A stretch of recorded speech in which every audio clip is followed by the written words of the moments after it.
समाजात पण बरेच अशी मुलं आहेत की फॅमिली त्यांना सपोर्ट करते. वय 30 झालं तरी पण अजून त्यांचं प्रिपरेशन सुरू आहे. बाकीची त्यांच्या सोबतची मुलं पुढे निघून गेली. 35 झालं तरी पण त्यांचं काही ना काही प्रिपरेशन सुरू आहे गव्हर्नमेंटचं. तर कधी थांबावं त्यांनी?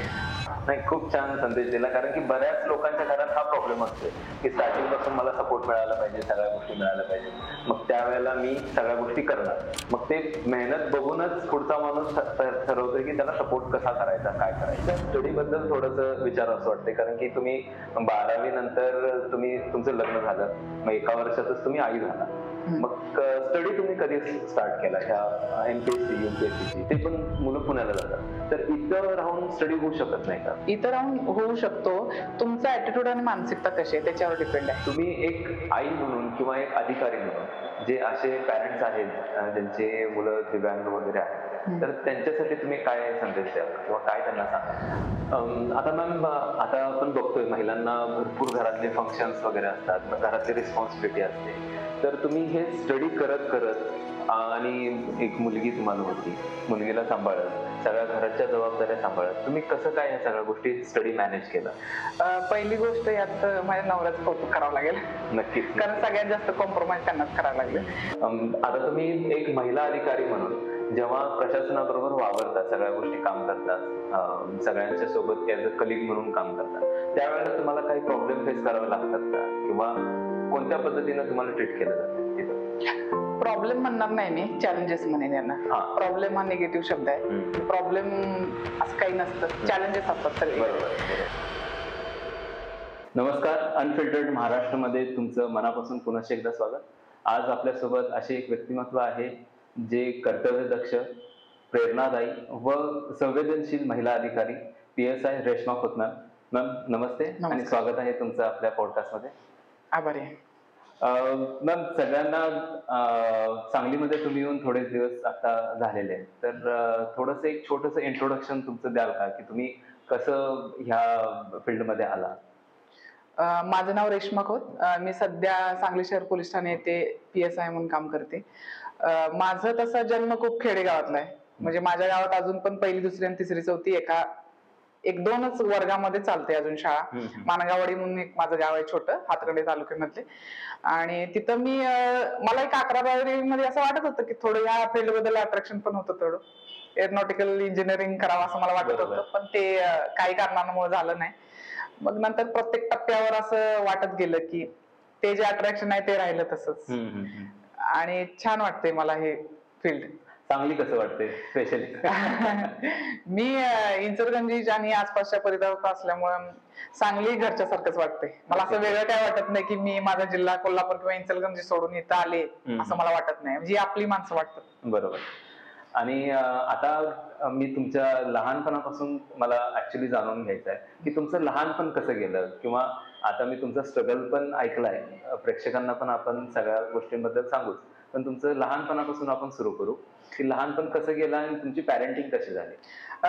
कसं, माझं गाव एकदम छोटं खेड होतं आणि मला लहान असल्यापासूनच घरातली कामं अजिबात आवडायची नाही. म्हणजे जनरली कसं मुलींना घरातले केर काढणे किंवा स्वयंपाक हे ते असं कधीच आवडायचं नाही. मी 11वी जोपर्यंत माझं 12वी लग्न होईपर्यंत मी सकाळी कॉलेज असायचं किंवा शाळा 11 ते 5 असायची, तर मी काय करायचे 10 पर्यंत शेतात जायचे बाबांच्या बरोबर, आई बरोबर. आई घरात असायची. शेतकरी वडील? हा, शेतकरी वडील शेतकरी होते. आई मदत करायची बाबांना. म्हणजे जनरली मला शेतातली कामं जास्त आवडायची. मला घरातली कामं कधीच आवडली नाही. कारण आता मी घरात काम करते असं काही नाही. मग ते शेतातली जी काय काम असते, कारण शनिवार रविवारी सुट्टी असली की आई आपलं मंगळून घेऊन जायची मला. बरोबर. म्हणजे माझं सगळं शेत. म्हणजे आता ते जसं मुलं चढून आंबे उतरतात, नारळ झाडात चढतात किंवा सायकलनं जाताना ते ऊस खात जातात, असं एक थोडस असंच माझं राहिलंय बालपण. आणि आई पण अशी कधी माझ्यावर अशी जबरदस्ती केली नाही की नाही तू मुलगी आहेस मग ते असं करायचं नाही, तसं करायचं नाही. किंवा जनरली गावात अशी, आता माहित नाही काय आहे, पण ते नागपंचमी असेल, गौरी गणपती असतील तर साड्या वगैरे नेसायच्या आणि ते दागिने घालायचे, फिरायचे. आईनं माझ्या कधीच मला म्हटलं नाही की तू साडी नेसून जा गावात, असं जनरली. म्हणजे तो आई पण माझी कमी शिकलेली आहे. कमी शिकलेली म्हणजे शिकलेलीच नाही, अंगठा बहादर आई. तरी पण तिचे विचार लय बोल्ड आहेत. आमच्या गावात बोल्ड आहेत विचार आमच्या आईचे जास्त. त्याच्यामुळे ते पण कधी प्रेशर आलं नाही. आणि सकाळचा वेळ मी शेतात आणि बाकीच द्यायचं, आणि संध्याकाळी मी पूर्ण अभ्यासात असायचे. अभ्यास आणि शाळेत पण मी 12वी पर्यंत पूर्ण कबड्डीची कॅप्टन होते. अरे वा. हा, स्पोर्ट्स आणि एनसीसी नाही झालं माझं पुढं, एनसीसी घेतलं नाही मी. खरं कबड्डीची मी 12वी पर्यंत जोपर्यंत होते कॉलेजला तोपर्यंत मी कॅप्टन असायची आमच्या टीमची. जास्त काही खेळायला जाणं झालं नाही. पण मग 12वी नंतर तुमचं कसं राहिलेलं? 12वी लग्न 12वीच्या ह्याच्यातच झाल्यामुळं, लवकर झाल्यामुळं मग पहिल्या वर्षी मुलगी झाली. आणि मुलगी 2 वर्षानंतर समजलं की मुलगीला 100% ऐकू येत नाही दोन्ही कानानं. त्याच्यामुळे मग शिक्षण माझं तिथं थांबलं. मग 5 वर्ष मुलगी 4-5 वर्षाची झाल्यानंतर मग परत BA ला ऍडमिशन केलं. मग परत MA केलं. त्याच्याबरोबर मग योगा टीचरचा एक कोर्स केला साइड बाय साइड. तिच्या ह्याच्यात पण मदत होईल आणि थोडं प्लॅन B म्हणून. आणि हे सगळं करत असताना खाजगी नोकरी किंवा बिझनेस मुलगीच्या संगोपनामुळे बाकीचं अदर हँड नसतो, त्याच्यामुळं परत त्याबरोबर मला स्पर्धा परीक्षा करणं योग्य वाटलं. आणि ते कुठेतरी असं होतं ना की आपल्याला या फील्ड मध्ये जायचंय. बरोबर आहे. ते दोन्ही गोष्टी मी क्लब केल्या त्या गोष्टी. मला विचारावं वाटतं की सर काय करतात, म्हणजे ते टेक्सटाईल मध्ये ऍज अ प्रोडक्शन मॅनेजर म्हणून काम करतात इचलकरंजी मध्ये. मग त्यांचा पण पूर्णपणे सपोर्ट होता तुम्हाला ह्या गोष्टींसाठी? हा, सपोर्ट होता. आणि अजून एक मी महिलांना सांगायचंय मला की तुम्हाला सुरुवातीला थोडस असं असते की हे कशाला करायचंय, माझा पेमेंट आहे, माझा पगार आहे, त्याच्यावर घर चालतंय, हे काही करायची गरज नाही, असं एक होरा असतो. किंवा मग तू इकडे लक्ष दिलंस तर तुझं घराकडे लक्ष तुझं कमी होईल असं असतं. तर सुरुवात तुम्हाला जे करायचं, आतून जर वाटलं की एखादी गोष्ट करायची, म्हणजे गव्हर्नमेंट जॉबची तयारी करायची असेल किंवा एखादा बिझनेस करायचा असेल किंवा आउट ऑफ द बॉक्स काय करायचं असेल, तर तुम्ही सुरुवातीला चालू करा, त्यांना महत्व पटवून द्या. जेव्हा तुम्ही मेहनत करताय एखाद्या गोष्टीवर काम करताय, तर घरातले पण तुमची लगन आणि मेहनत बघतात.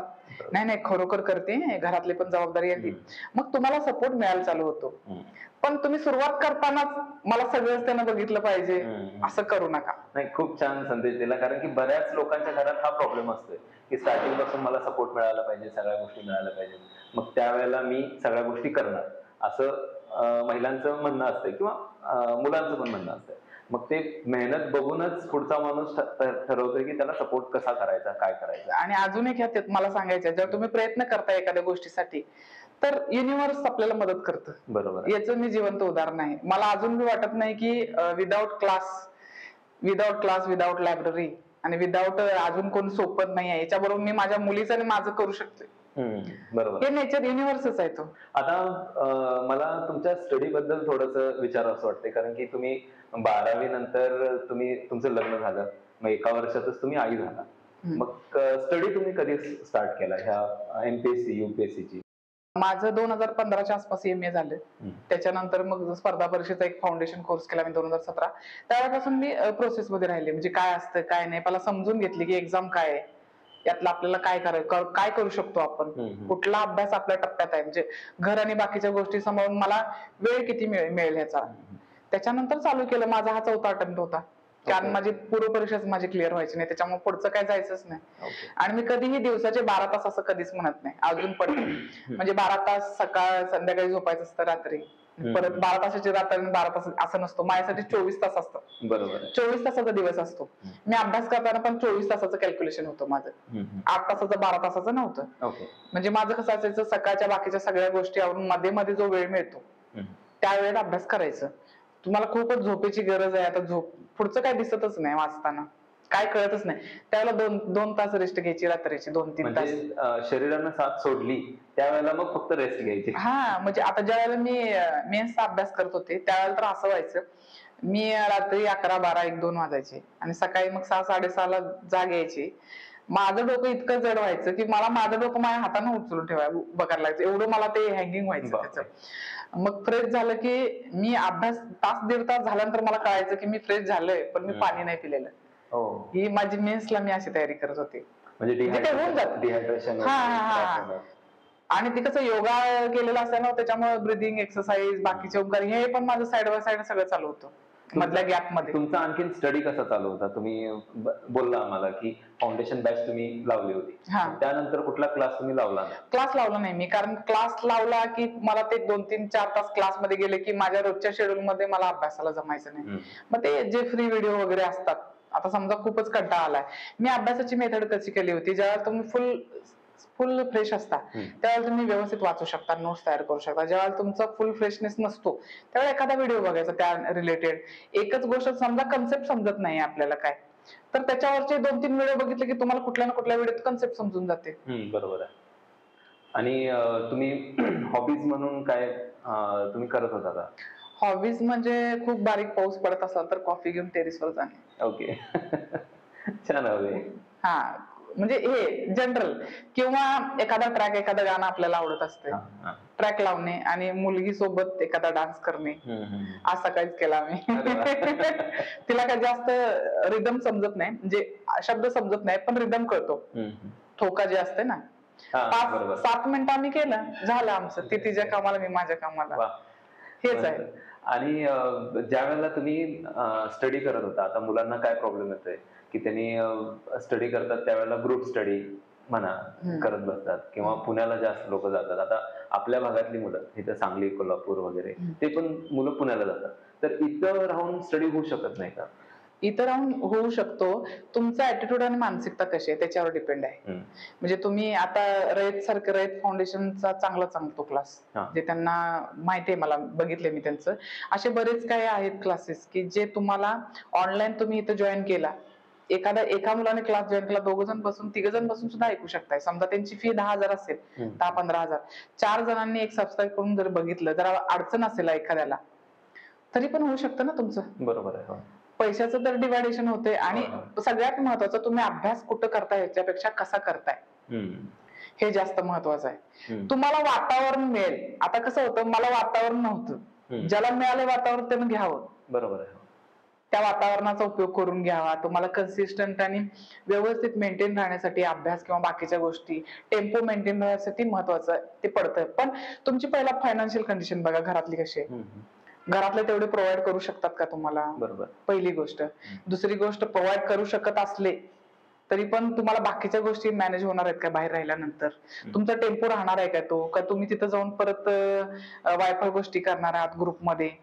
कारण सगळीच मुलं त्याच टेम्पोने येतात असं नसतं. काहींचं असं असतं की आई वडिलांची इच्छा असते, किंवा माझी 2 मित्र आहेत तिथं आणि मला पण जायचंय, तू माझी बेस्ट फ्रेंड आहे, ती गेले त्याच्यामुळे मला पण जायचंय, अशा मानसिकतेत मुलाला दिसतात. त्याच्यामुळे तुम्ही ग्रुप चूज करताना ग्रुप काय चूज करताय ते महत्वाचं. आणि ग्रुप स्टडीचा उपयोग कधी होतो? जेव्हा तुमचा एक बेस तयार होतो, एक अभ्यास तयार होतो, मग तुम्ही त्याच्यावर डिस्कशन करू शकता. बरोबर. कधी करू शकता समजा.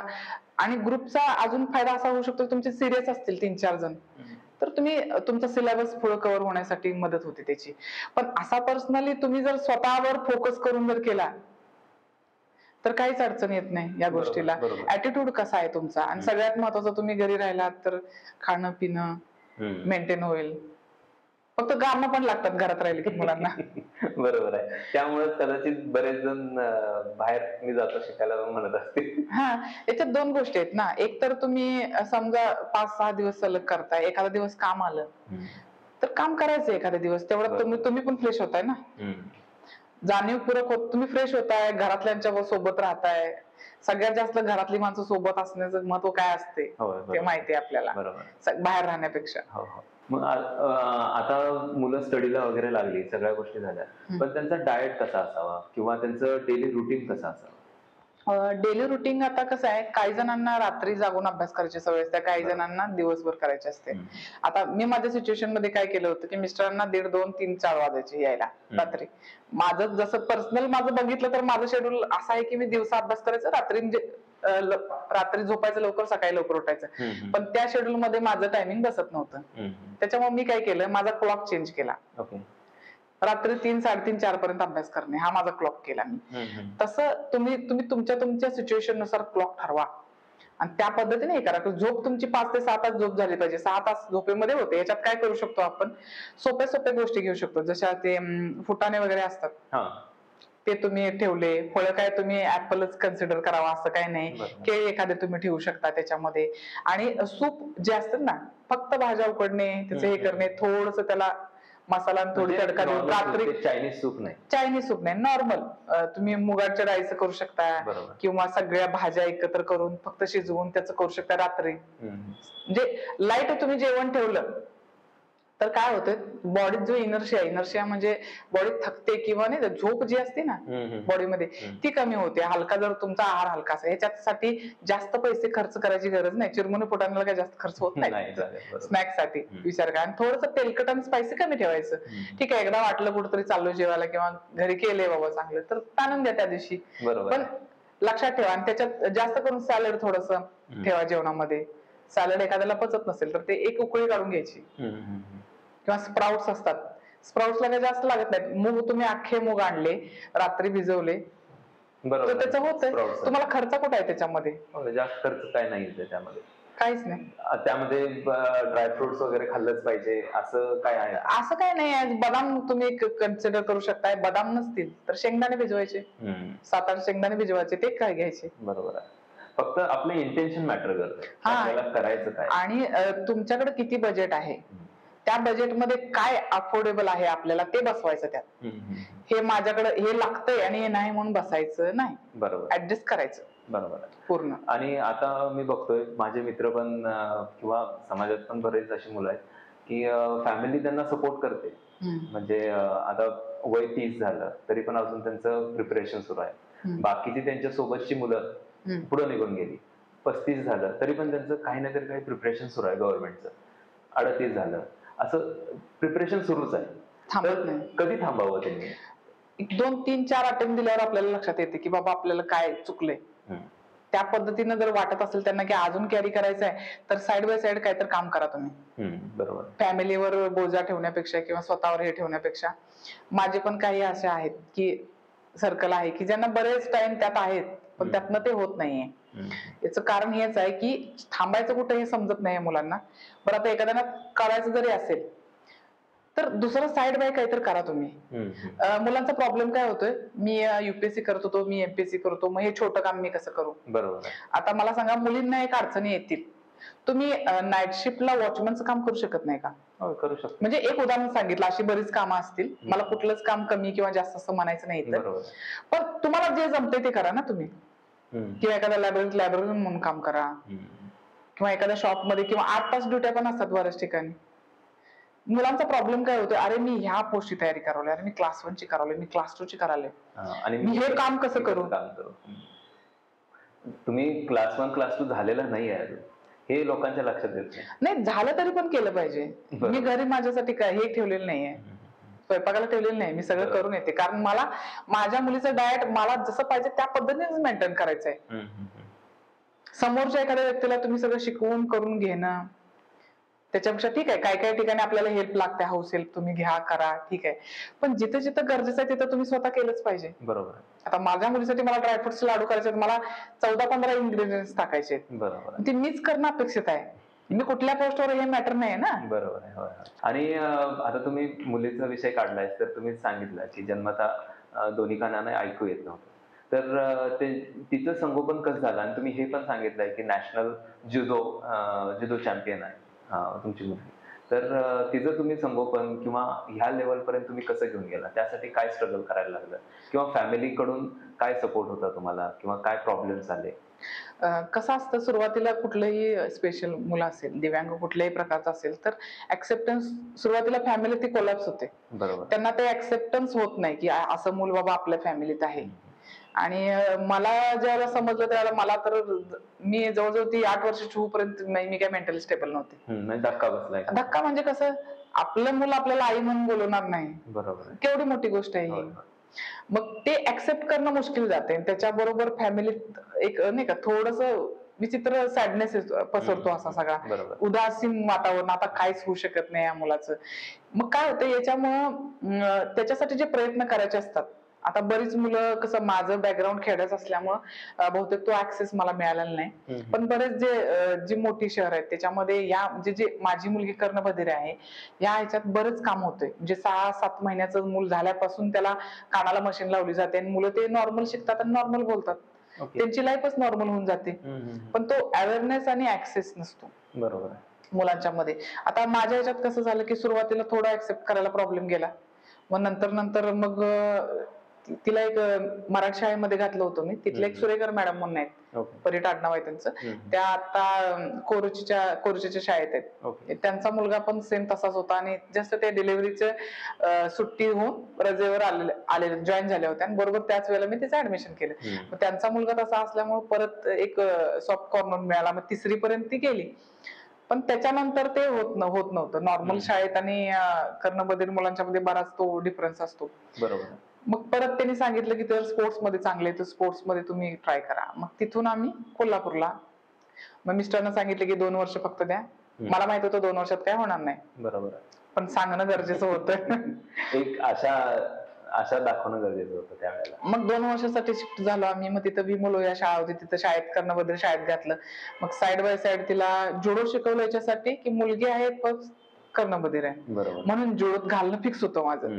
त्याच्यानंतर तिला बॅडमिंटन शिकवलं, कॅरम शिकली, ती चेस शिकली, सायकल शिकली, स्विमिंग शिकली, असे बरेच खेळ तिला आम्ही शिकवले. पण तिनं एका पॉइंट नंतर जुडो सिलेक्ट केलं. मग रेग्युलर मुलांच्यात पण ती स्टेटला त्या वर्षी सिलेक्ट झाली 2017ला. मग नंतर परत आता प्रॉब्लेम असं झाला की ती कर्णबधिर मुलांना रेग्युलर मध्ये खेळायला बॅन केले. काय प्रिकॉशन्स किंवा काय त्यांची कारण आहेत त्याच्यामुळे परत ते डेफ मध्ये आहे असं कंटिन्यू खेळते ती आता. मग सुरुवातीला थोडस ज्यावेळेला तिला मी जुडोला घातलं ऍडमिशन, त्यावेळेला मला पण माहित नव्हतं की काय करायचंय, पुढे कळत नव्हतं नाही का. जसं आपण अंधार किंवा एक धुका असतो बघा, एक स्टेप बघितल्यावर पुढची स्टेप दिसते. बरोबर आहे. किंवा पुढचं काय दिसत नाही, जसं गाडी पुढे जाईल तसं प्रकाशात दिसतं. सेम तसं ठेवलं मी.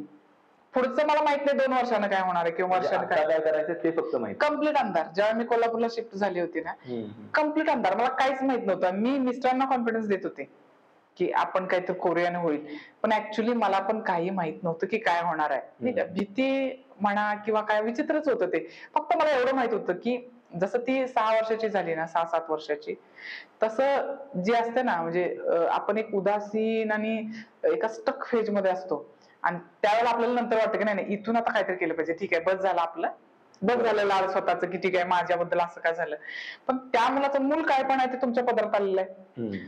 आपण चूज केलं नाही आणि मुलांना पण चूज केलेलं नाही आपल्याला. बरोबर. मग तुमच्याकडे जे आहे त्याच्यावर काम करणं तुमचं काम आहे. तुमच्या जे पदरात आहे त्याच्यावर काम करणं गरजेचं आहे ना. पुढे काय होईल माहित नाही, प्रयत्न तर करा ऍटलिस्ट.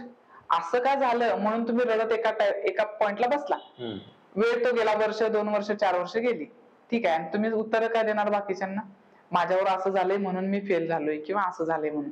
त्याच्यापेक्षा त्या 4 वर्षात काहीतरी काम करा ना त्या गोष्टीवर. बरोबर. आणि तुम्ही जसं एखाद्या गोष्टीवर काम करताना, समजा तुम्हाला काहीच माहित नाही, तुम्ही सुरुवात केली, तुम्हाला आपोआप दिसत जाते पुढचं लाईन, पुढचा प्रकाश दिसत जातो आपोआप. फक्त तुम्ही चालत राहणं गरजेचं असते. बरोबर. हे बऱ्याच वेळेला प्रयत्न करणं. मला माहित नव्हतं माझी मुलगी नॅशनलला जाईल आणि मला हे पण माहित नव्हतं की माझं सिलेक्शन होईल. बरोबर. मला अजून पण वाटतं की हे कसं काय झालं. तुम्ही पण प्रयत्न करत होता आणि मुलगीला पण प्रयत्न करायला लावत होता तुम्ही, त्यामुळं ह्या सगळ्या गोष्टी अचीव्ह झाल्या. तुम्ही एक आई म्हणून किंवा एक अधिकारी म्हणून, जे असे पॅरेंट्स आहेत ज्यांचे मुलं दिव्यांग वगैरे आहेत, तर त्यांच्यासाठी तुम्ही काय संदेश द्याल किंवा काय त्यांना सांगाल? मला दिव्यांग पॅरेंट्स आणि मुलांच्या ह्या संदेश द्यायचा आहे की प्रत्येक मूल जे जन्माला आले त्याच्यामध्ये काही ना काहीतरी क्वालिटी आहे. विदाऊट क्वालिटीचं आणि विदाऊट कारणाचं कोणाचाही जन्म झालेला नाहीये. यात काम असं करायचं की जे मूल आपल्याकडे आहे, काय करू शकेल ते आयुष्यात, काय करू शकेल याच्यावर बरंच काम करू शकतो आपण आणि काही ना काहीतरी मार्गाने साथ निवडून जाते. या पॉडकास्टच्या लास्टला मी माझा नंबर देईन. ज्यांना असं वाटत असेल की या बाबतीत काय करायचं आहे, तर जे माझ्याकडून होईल ते गायडन्स मी नक्की करेन. एक्स्ट्रा या मुलांना रेग्युलर मुलांपेक्षा एक्स्ट्रा काळजीची, एक्स्ट्रा केअरची आणि एक्स्ट्रा अटेन्शनची गरज असते. प्रॉब्लेम असा होतो की हे मूल असं आहे म्हणून दुर्लक्ष होतं समाजाकडून किंवा जे त्या इन्स्टिट्यूटमध्ये शिकत असतं तिथून आणि स्पेशली पॅरेंट्स कडून. तुम्ही थोडंसं लक्ष दिलं तर ही मुलं खूप काही करू शकतात. आता जास्त ऑलिम्पिक मेडल वगैरे, डेफ ऑलिम्पिक किंवा बाकीच्या मध्ये बरेच, पॅरा ऑलिम्पिक मध्ये बरेच असे मेडल्स बाकीच्या देशांपेक्षा आपल्या देशांना जास्त. हे त्यांनी लक्षात घेतलं पाहिजे ही गोष्ट आणि पॉझिटिव्ह घेतलं पाहिजे या गोष्टीकडे, असं मला वाटतं. आणि शासनाला तुम्ही काय विनंती कराल की काय तुम्हाला गरज आहे आता ऍज अ आई म्हणून, तुम्ही काय विनंती कराल शासनाला? ऍज अ आई म्हणून पण आणि जेवढे दिव्यांग मुलं मुली आहेत किंवा ज्यांचे पॅरेंट्स आहेत त्यांच्या थ्रूच मला हे सांगायचं आहे की 4थीच्या पुढे ज्या शाळा आहेत सर्व शिक्षा अभियानांतर्गत शाळेत ऍडमिशनची प्रोसेस सोपी झालेली आहे. ऍडमिशन मुलांना मिळतं पण खूप 80-100 मुलांचा पट असतो. त्याच्यामध्ये एखादा मोबाईल टीचर नेमलेला असतो, पण त्याच्याकडे इतक्या शाळा असतात की त्याला त्याचं रजिस्टर कम्प्लीट होत नाही. तर शाळेला एकदाही त्याला शाळेला भेट देणं जमत नाही. तर या मुलांचा शिक्षणाचा पुढचा बराच प्रॉब्लेम होतो. तर याच्यावर शासनाने तरतूद केलेली आहे, पण अंमलबजावणी करावी आणि मोबाईल टीचर किंवा कॉन्ट्रॅक्ट बेसवर जरी शिक्षक घेत असतील किंवा सरकारची भरती जरी करून घेतली तरी ह्या मुलांसाठी शिक्षकांची अवेलेबिलिटी ठेवावी. आणि त्याच्या उपर स्पोर्ट्स मध्ये सध्या हा प्रॉब्लेम आहे की पुण्याला बालेवाडी आहे, मुंबईला साई सेंटर आहे, पण अशा सेंटरमध्ये रेग्युलर मुलांचे एक ऍडमिशन्स असतात. एक ठराविक मार्च-एप्रिल किंवा मेच्या आसपास त्यांच्या जाहिराती असते. त्याच्यामध्ये फिजिकल फिटनेसची टेस्ट होते, बाकीच्या टेस्ट होतात आणि मुलांना ऍडमिशन मिळतं. तिथं मुलांना पुढे खेळण्यासाठी बऱ्याच फॅसिलिटी म्हणजे राहण्याची सोय असते, मेडिकल फॅसिलिटी असतो, त्यांचा विमा असतो, बाकीच्या बऱ्याच असतात. पण अजून शासनाने दिव्यांग मुलांसाठी कुठल्याही प्रकारच्या कर्णबधिर किंवा इतरही जागाच ठेवलेल्या नाहीत ऍडमिशनच्या. त्याच्यामुळे ह्या मुलांना पुढे जाताच येत नाही. एखादं मूल नॅशनल इंटरनॅशनल झाल्यानंतर मग सरकारचं लक्ष जातं, मग त्यांना बोलवलं जातं, मग त्यांना काही ठराविक अमाऊंट दिली जाते. पण ते मूल नॅशनल किंवा इंटरनॅशनल पर्यंत जाण्यासाठी चा जो खर्च असेल किंवा खर्च म्हणण्यापेक्षा खर्च पण आहे आणि कोच पण आहेत. कारण आता माझी मुलगी कर्णबधिर आहे, पुण्यामध्ये रचना धोपेश्वर मॅडम आहेत, कोल्हापूरला पाटोळे सरांच्याकडे हे करतात, मुलांच्याकडनं करून घेतात. पण स्पेशल अशा जर तुम्ही जागा ठेवल्या तर या मुलांना कोच अवेलेबल होईल. यांना कोचची गरज जास्त आहे आणि मेनस्ट्रीम मध्ये येण्यासाठी ह्या मुलांना स्पोर्ट्स असेल किंवा बाकीच्या ऍक्टिव्हिटी होण्यासाठी एक्स्ट्रा हेल्पची गरज आहे. आणि ती शासनाने पुरवावी. त्या जागा, ठराविक जागा स्पोर्ट्स मध्ये बाबा एवढ्या जागा आहेत, ह्या वर्षी समजा 200-300 जागा भरल्या, तर त्यातल्या 30-40 जागा तरी या मुलांसाठी ठेवा, जेणेकरून ही मुलं तिथे ऍडमिशन घेतील, यांना सपोर्ट होईल. आता माझ्या मुलीबरोबर बऱ्याच अशा मुली होत्या, एक 4-5 मुली तर अशा होत्या ज्या चांगल्या होत्या खेळात, पण त्यांना 10वी नंतर त्यांनी पॅरेंट्सनी घरातले काम वगैरे शिकवून त्यांचं लग्न करून दिलं.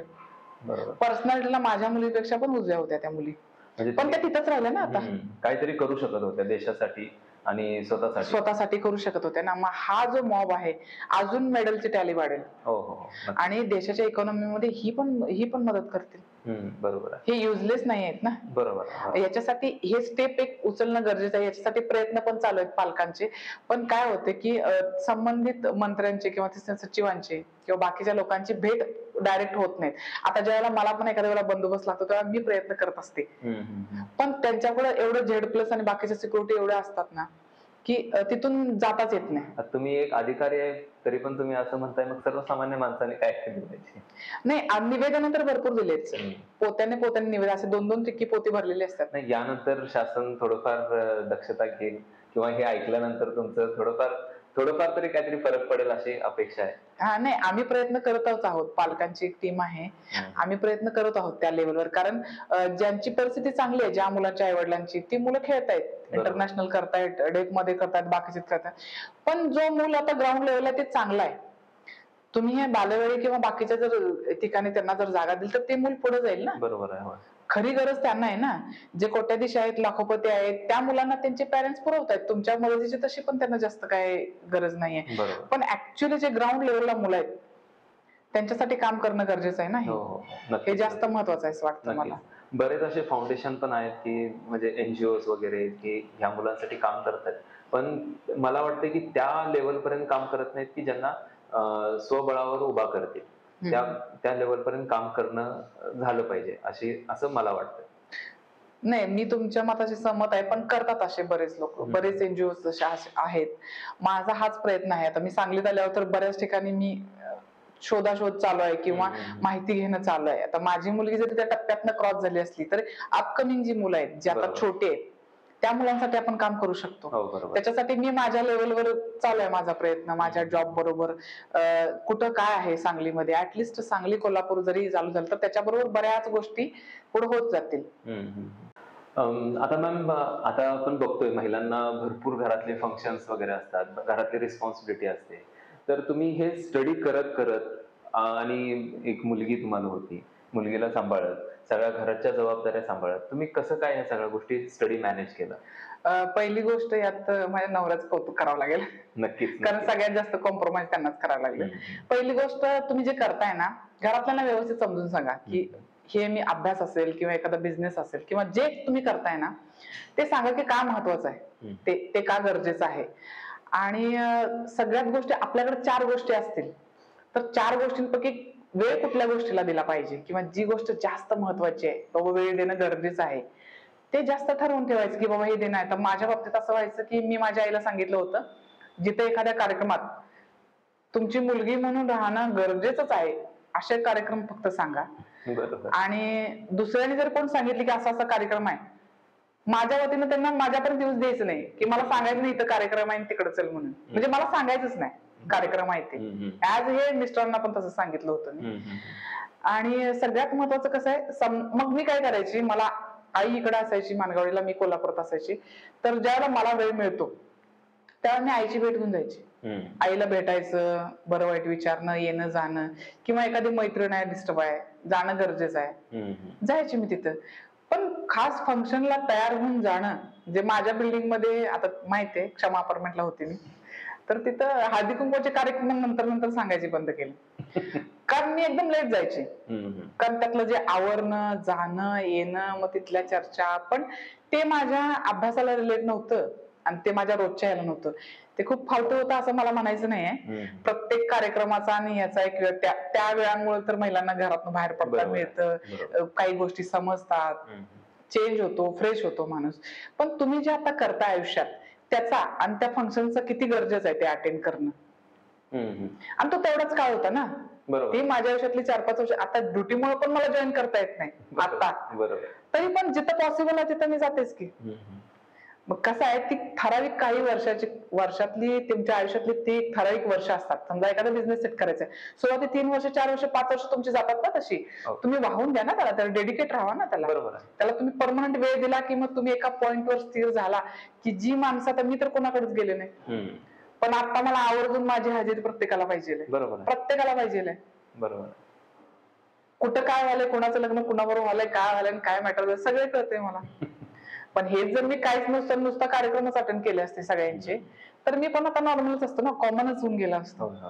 आणि तुम्ही पण जसं आता तुमच्याकडे लोक येतात तसं तुम्ही लोकांकडे गेला असता. हा, की या म्हणून सांगायला जाणं, हे बघा, एकमेकाशी जाणं, कौटुंबिक रिलेशन ठेवणं सगळं गरजेचं आहे. पण तुम्ही जे करताना तुमचं मूल आणि तुम्ही करताय ते, हे जास्त महत्वाचं आहे. म्हणजे आता आपण बऱ्याच वेळ बघतो की मुलांच्याकडे द्यायला वेळ नाही, आम्ही कामात असतो, हे असतो, ते असतो, पण एखादं फंक्शन अटेंड करायला तुम्ही जाताच ना. बरोबर. मग ते फंक्शनचा जो वेळ आहे तो असं करा ना, तो वेळ त्या मुलाबरोबर घालवा ना कधीतरी. समजा 4 फंक्शन आहेत, 2 फंक्शन बार करा आणि 2 फंक्शनचा जो वेळ आहे तो मुलांच्यावर घाला. मी तर 4 फंक्शन बार केलेत मी माझ्या आयुष्यात, कुठलंच फंक्शन अटेंड केलं नाही, कारण मला पूर्ण माझ्या मुलीचं शेड्यूल असायचं, प्लस माझा अभ्यास असायचा, आणि मी इथं कॉम्प्रोमाइज करून मला वेळच नव्हता.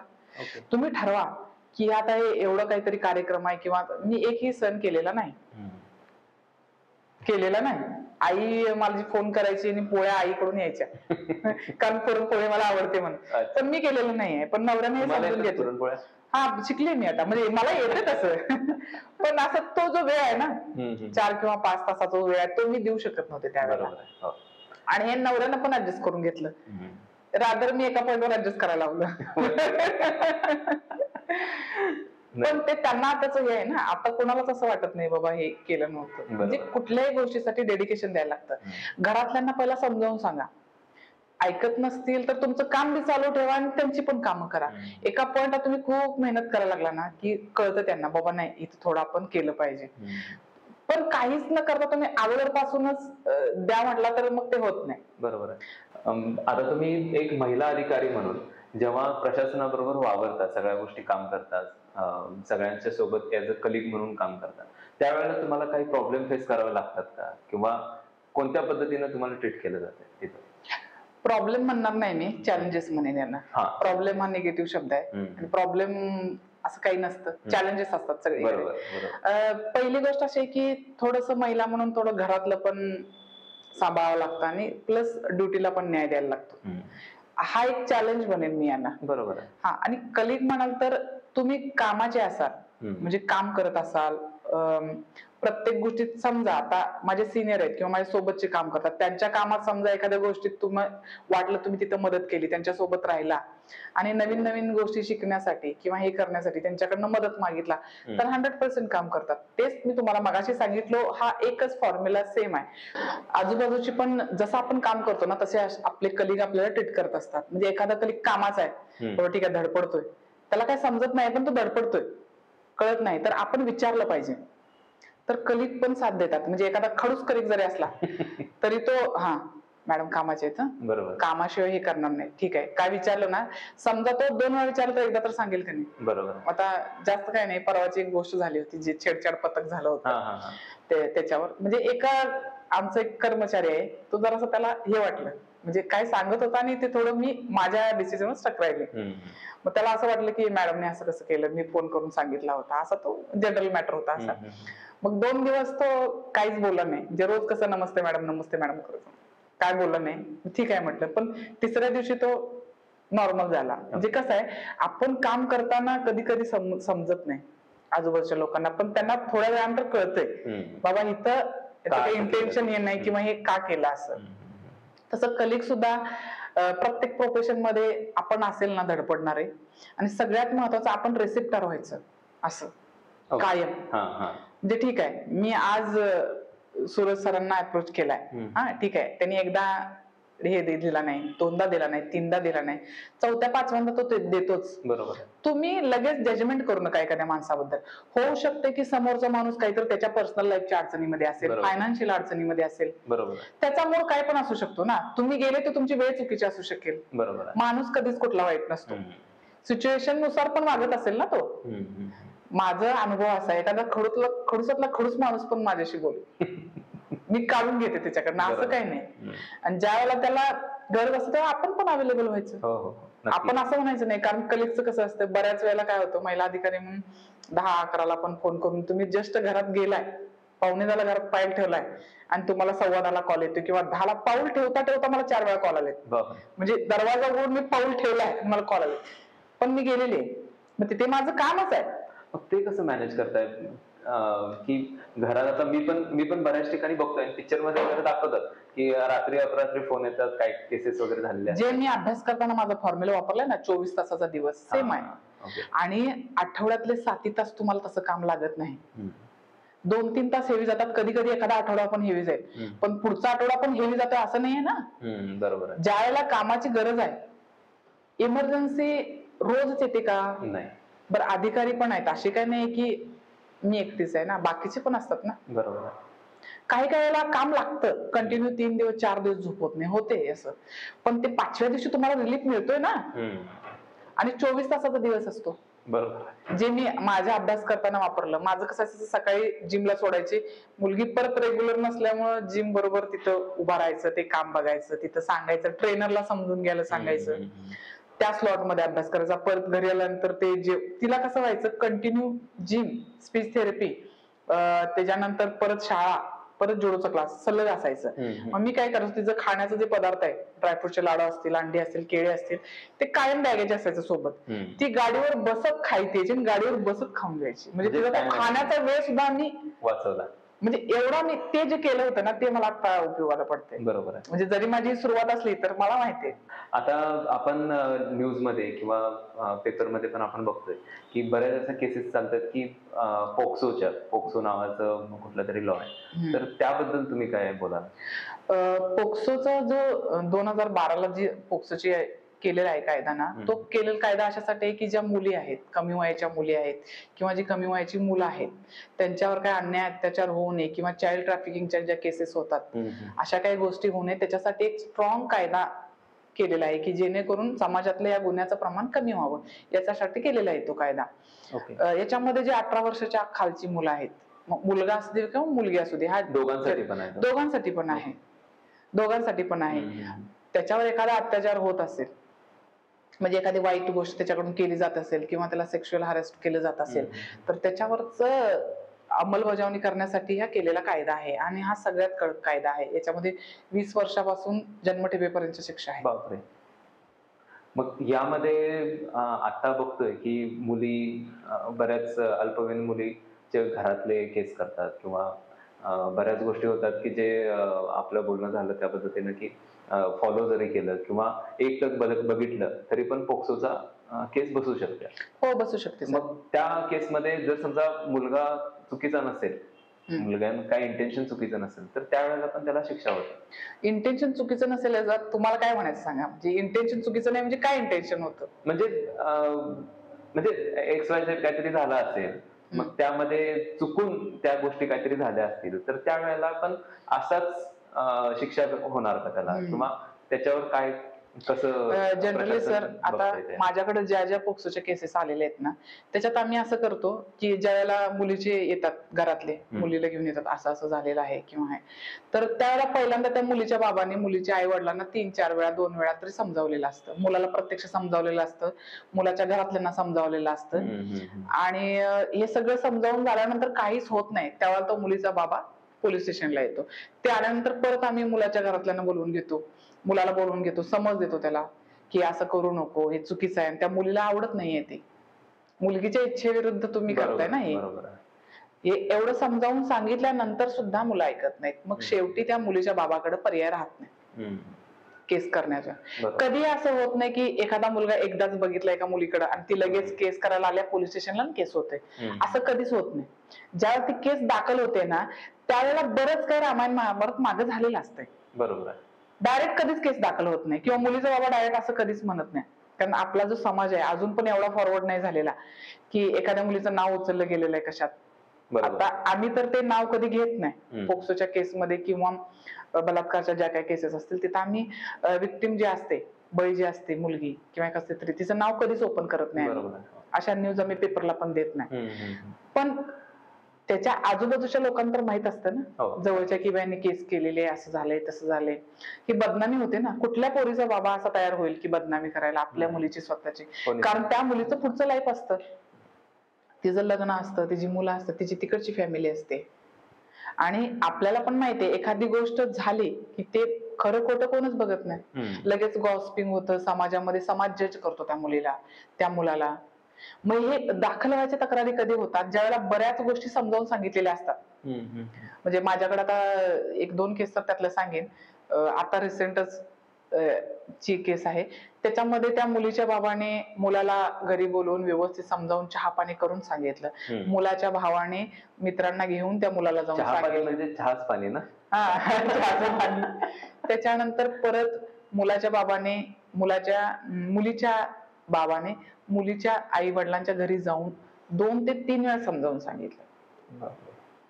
एवढं सगळं झालं त्याच्यानंतर तो मुलगा जो होता तो पण अल्पवयीन आहे, ती मुलगी पण पोक्सो आहे, जुव्हेनाइलच आहे दोन्ही पण. तर तो अक्षरशः त्या मुलीला धमकावतो, याच्याशी बोलायचं नाही, त्याच्याशी बोलायचं नाही, इकडं का बघितली, तिकडं का बघितली. तिचे घरातले पाहुणे वगैरे कोण आले असले तर त्याला म्हणायचं की मी हिचा बॉयफ्रेंड आहे, ही माझी गर्लफ्रेंड आहे, आम्ही रिलेशन मध्ये आहे, असं तो ओपनली सांगतोय. तो पण अल्पवयीन आहे, मुलगी पण अल्पवयीन आहे. मग त्यावेळेला पण पोक्सोची केस त्या मुलावर पडते अल्पवयीन असून सुद्धा? हा, पोक्सोची केस पडते. केस ज्युव्हेनाइल मध्ये चालते, ते ज्युव्हेनाइल कोर्टात चालते. कोर्ट डिसिजन घेतं पुढचं जो काय विषय आहे तो. आमच्यापर्यंत कसं आहे, आलेली तक्रार दाखल करणं. समजा एखादा पोक्सोचा प्रकार आहे, म्हणजे समजा एखादा मुलगा छेड काढत असला एखाद्या मुलीची आणि तिथं सामान्य माणूस कोणतर जात असेल किंवा आम्ही जर कोण जात असेल आमच्या डिपार्टमेंट, तर आम्ही स्वतःहून त्या मुलीचं कन्सेंट नसेल तरी पण आम्ही आता अत्याचार होतेला बघून आम्ही पोक्सोची दाखल करू शकतो, आम्हाला अधिकार आहेत ते. म्हणजे कोणी त्यांचं नातेवाईक तयार नसेल तरी? हा, तरीही करू शकतो. पोक्सो मध्ये ती तरतूद आहे त्या गोष्टीची. आणि यामध्ये एक अवेअरनेस म्हणून तुम्ही काय सांगाल मुलांना किंवा मुलींना देखील? अवेअरनेस 2 गोष्टीसाठी. पहिली गोष्ट पालकांनी आपल्या मुलाकडे लक्ष दिलंच पाहिजे. जसं मी मगाशी सांगितलं तसं तुमच्याकडे किती महत्वाची काम आहेत त्याच्यामधलं मुलाचं काम हे सगळ्यात महत्वाचं आहे, मुलाकडे लक्ष देणं. मुलगा ऐकतच नाही आणि तो समजतच नाही, आम्ही किती वेळा सांगितलं, ही स्टेज कधी येते, तुम्ही एका पॉइंट पासून ते मूल वाहत गेलेलं असतं आणि जे टोकाला आलेलं असतं आणि खूप असं नाही का, आता परिस्थिती खूपच बाहेर गेली हाताच्या, त्यावेळेला तुम्ही त्याला सांगत बसताय, हे चुकीचं आहे. तुम्ही सुरुवातीपासूनच लक्ष द्या. हा, काही जण म्हणतील की आम्ही मजुरी करतो, काही जण म्हणतील की आम्ही 2 जण पण बाहेर काम करत असतो. तरी सुद्धा घरात आल्यानंतरचा वेळ असतोच ना. बरोबर आहे. किंवा एखाद्या सुट्टी असेल किंवा विकली ऑफ असेल किंवा एखाद्या वेळेला रजा काढा, 2 तासाची रजा काढा, 3 तासाचं सवलत घ्या. त्या वेळात ते मूल काय करते, त्याचे फ्रेंड सर्कल कोण आहेत, त्याचे मित्र कोण आहेत, शाळेत त्याचा परफॉर्मन्स कसा आहे, तो शिक्षकांशी ॲरोगंट वागतोय का, व्यवस्थित वागतोय का, शाळेतले शिपाई आहेत त्यांच्याशी कॉन्टॅक्ट करा तुम्ही, मावशी असतात शाळेत त्यांना विचारा, बाबा माझ्या मुलाचा मिसबिहेव आहे का. बरोबर. शिक्षकांना विचारा, जे क्लास टीचर असतात त्यांना तर अगदीच लक्षात येतं एखादं मुलं असं करत असेल तर. तुम्ही स्वतः जाऊन शाळेशी कनेक्ट होणं गरजेचं आहे. तुम्ही स्वतः जाऊन प्रशासनाशी कनेक्ट व्हा. आता प्रत्येक पोलीस स्टेशनला महिला कक्ष म्हणून असतो, तिथं तुम्ही काउन्सिलिंगची मदत घेऊ शकता, एखादा अर्ज करू शकता, तिथं तुम्हाला काउन्सिलिंग करून मिळेल या गोष्टीचं. SP ऑफिसला महिला कक्ष आहे, प्रत्येक जिल्ह्यामध्ये आहेत. ह्या सगळ्या गोष्टीचा तुम्ही पालकांनी मिळून विचार करा, कारण एखादं मूल जर वाया गेलं तर ते तुमचं मूल वाया जाणार आहे. हे बरोबर आहे की मूल जन्माला घातलं म्हणून आपण त्याचं नशीब जन्माला घालत नाही, पण तुमच्याकडून प्रत्येक टप्प्यावर ते लक्ष देणं गरजेचं आहे त्या गोष्टीवर. सगळंच तुम्ही शाळेवर किंवा सगळंच पोलीस प्रशासनावर सोडून त्याचा उपयोगच होत नाही ना. तुमची इन्व्हॉल्वमेंट त्यात आहे. तुम्ही भले कितीही थकलेला असा, काहीही असा, त्याला मॅटरच नाही. तुम्ही जन्माला घातलाय तर तुमचं तो जबाबदारी आहे तिची. तुम्ही अजिबात त्या मुलाला एक्सक्यूज सांगायचं नाही की माझं असं झालेलं आहे किंवा आमच्या दोघांचंच पटत नाहीये, तो लक्ष देत नाही मी कसा देऊ, किंवा ती लक्ष देत नाही आणि मी काय करू. तुम्ही तुमच्या लेवलला राहून काम करा. बरोबर. मुलांना पण लक्षात येते, हा बाबा लक्ष आहे आमचं. पूर्ण मूल हाताच्या बाहेर गेल्यानंतर मग काय गोष्टी घडल्यानंतर तुम्ही डोळे उघडण्यापेक्षा, आणि मुलांच्या आयांनी पर्सनली, मुलांच्या आयांनी असं कधीच म्हणायचं नाही मुलांना, हा ती आवडते तुला, ठीक आहे करूया आपण.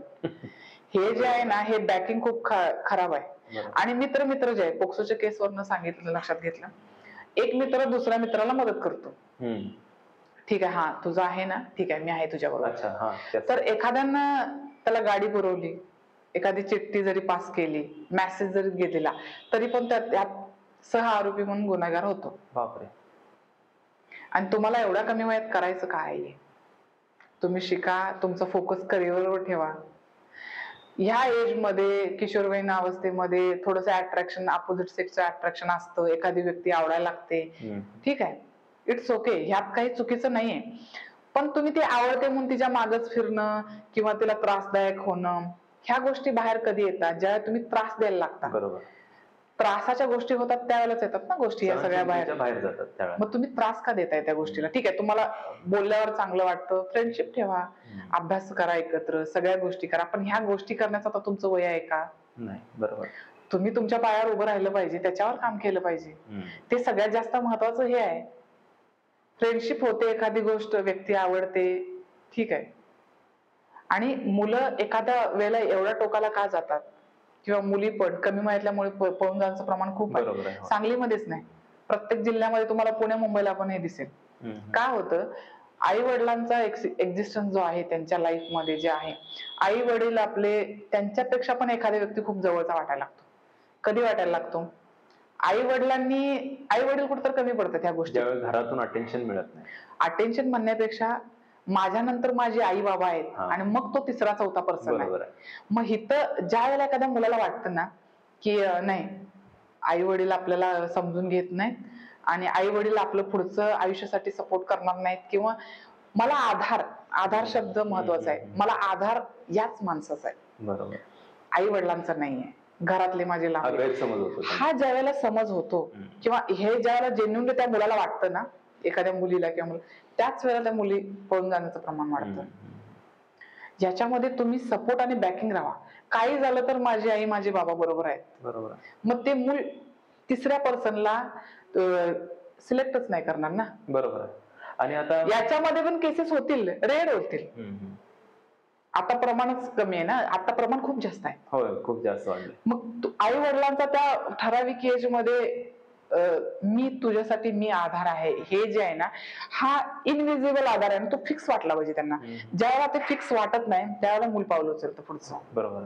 आणि आता आपण समाजात बघतोय की बरेच केसेस असे होतात की लग्न होऊन डिवोर्स पटकन होतोय, भरपूर कपल्सचे. परत मग नंतर काय काय केसेस मध्ये असं, आपण आता ट्रेंडिंग मध्ये न्यूज सुरूच आहे की लग्नानंतर एकतर नवरा त्या बायकोला मारतोय, जीवे मारतोय, किंवा बायको त्या नवऱ्याला जीवे मारतोय. मग ह्याचं कारण काय असू शकतंय? जसं आपण एखादी गोष्ट घेतो बाजारातून, त्यावेळेला आपण लगेच घेतो का, उचललं हा कलर वाटला ठीक आहे उचलला, असं होतं का कधी? जरी मला एक बॉटल आवडली, एक वस्तू आवडली, तरी पण मी पूर्ण फिरणार, बरोबर, चेक करून घेतो ना. मग तुम्ही लाईफ पार्टनर निवडताना थोडं तरी विचार केला पाहिजे ना त्या गोष्टीचा. सगळ्यात महत्वाचं त्याचं बॅकग्राऊंड. जसे मुलांचे संस्कार असतात ना तसे मुलं असतात बऱ्यापैकी, तसा बराच फरक पडतो. तुमचं अपब्रिंगिंग कसं झालंय. समजा माझं मिडल क्लास फॅमिलीत झालंय आणि तो मुलगा अप्पर क्लास मध्ये आहे, तुम्ही बघा ना, पहिला मॅच करून बघा. तुमचे घरातले संस्कार, त्याच्या घरातले संस्कार, तुमच्या खाण्यापिण्याच्या सवयी, त्याच्या खाण्यापिण्याच्या सवयी, ओव्हरऑल तुमचं समाजाबद्दलचं मत काय आहे, स्वतःच्या बद्दल काय मत आहे आणि त्याचं कसं आहे.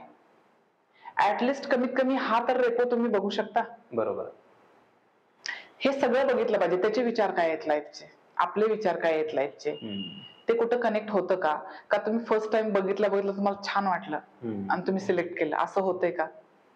तुमची चर्चा होताना खाण्यापिण्याच्या सवयी, रीती रिवाज, अपब्रिंगिंग, बाबा माझ्या घरात असं आहे, हे तुला चालणार आहे का? आणि एक्सपेक्टेशन्स पण एकमेकांकडून, हा, हे माझ्या घरात असं आहे, तुला चालणार आहे का? हे तुम्ही विचार केलं पाहिजे ना.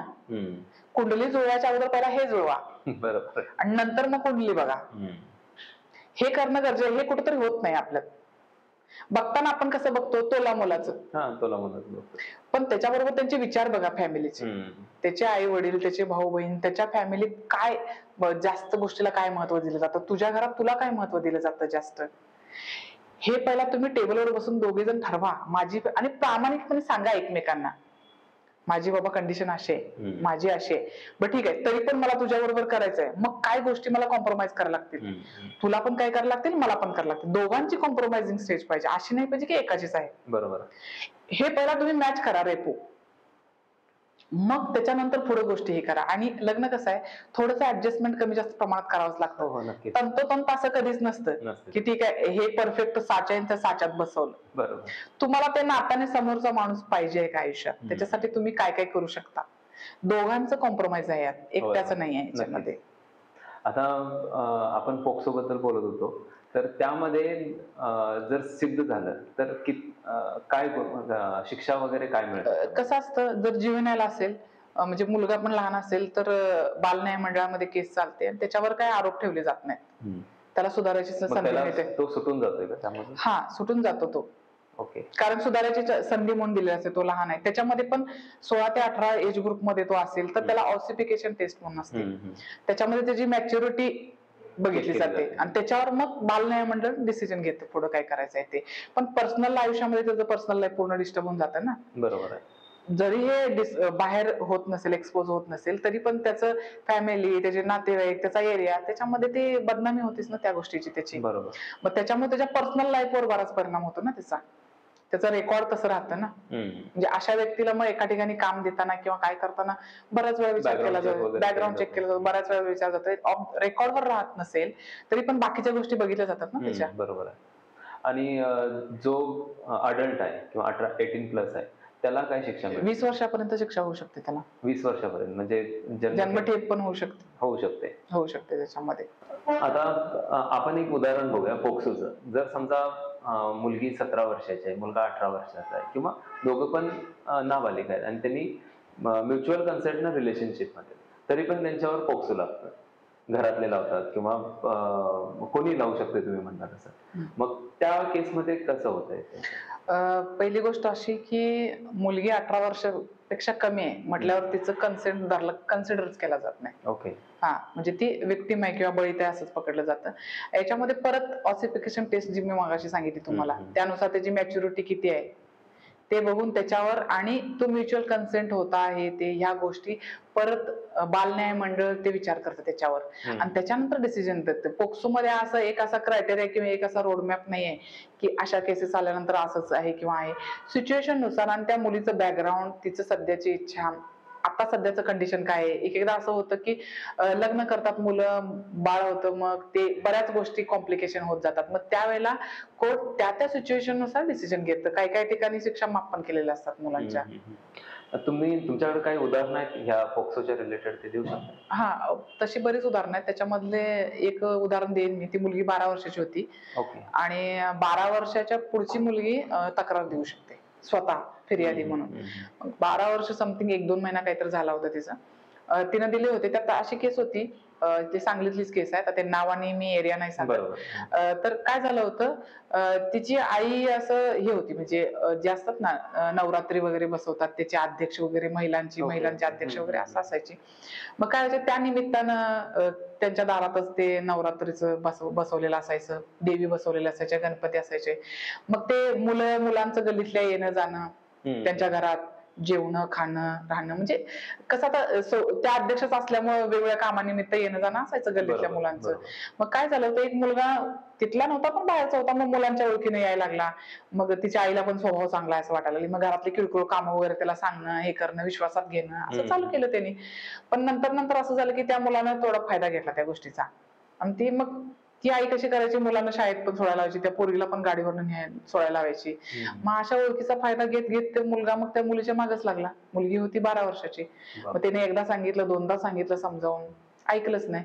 शेवटी मग ते तक्रार दाखल करायला लागलं. मग त्याच्यावर पोक्सो लागला परत. स्वतः मुलगीनं दाखल केली का? मुलगीनं स्वतःहून दाखल केली ती. म्हणजे ह्यात कसं म्हणायचं आहे, तुम्ही ज्यावेळेला एखादं काम करता त्यावेळेला आपल्या घरी कोण मुलं येतात, कोण नाही येत, कोण कशा स्वभावाचं आहे, प्रत्येकांच्यावर तुम्ही विश्वास ठेवू नका ना. ही वेळ आलीच नसती ना जर तुम्ही मुलांना एंट्रीच दिली नसती घरात. तर कुठला मूल किंवा कुठला पुरुष काय वयाचा आहे आणि तो काय विचार करले हे माहित नाही ना. त्याच्यामुळे आई वडिलांनी हे सजग राहिलं पाहिजे, कोणाला घरात घ्यायचं कोणाला नाही घ्यायचं यांनी ठरवलं पाहिजे ना. हा एक थोडा गाफील राहतो. आणि पोक्सोच्या आणि रेपच्या केसेस बऱ्याचदा याच्यातून होतात, म्हणजे ओळखीतून जास्त होतात आणि गाफील राहिल्यामुळे होतं. आणखीन काही उदाहरणं आहेत तुमच्याकडे? आणखीन आता तुम्हाला सांगितलं, म्हणजे अजून एक मुलगी होती, ती 14-15 वर्षाची असेल, आता बाल सुधारगृहात आहे सांगलीमध्ये. ती 14 वर्षाची होती, त्याच वेळेला ती प्रेग्नंट होती. हा, मग तिच्या आईनं दाखल केलं होतं पोक्सो गुन्हा दाखल केला होता. पहिला 137(2) म्हणतात ते, म्हणजे मुली कोणतरी किडनॅप केलेली आहे, अपहरण केलेलं आहे असा.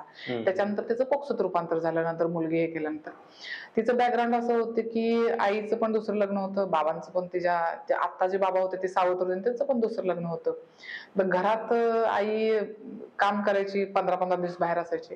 मग कधीतरी येणार, ते पण आई दारू पिऊन येणार, असं तिचं आई दारू पिऊन येणार अशी कंडिशन होती. मग ती भांडणार, मग तिचा सावत्र भाऊ आहे तो घरात राहायचं भाडं दे म्हणणार त्या पोरगीला. अशा सिच्युएशन मध्ये मग ते त्यांच्या घरीचं एक कुळ होतं, त्या कुळाबरोबर तिचं वयाच्या ह्याच्यामुळे वाटलं असं सपोर्ट वाटला असेल, त्याच्यामध्ये तिचं प्रेम संबंध निर्माण झाले. परत आता ते चार्जशीट टाकलेलं आहे त्याच्यावर. मग ती मुलगी बाल सुधारगृहात आहे आता. मग आता त्या मुलीला बॅकग्राऊंडच नाही ना फॅमिलीचं.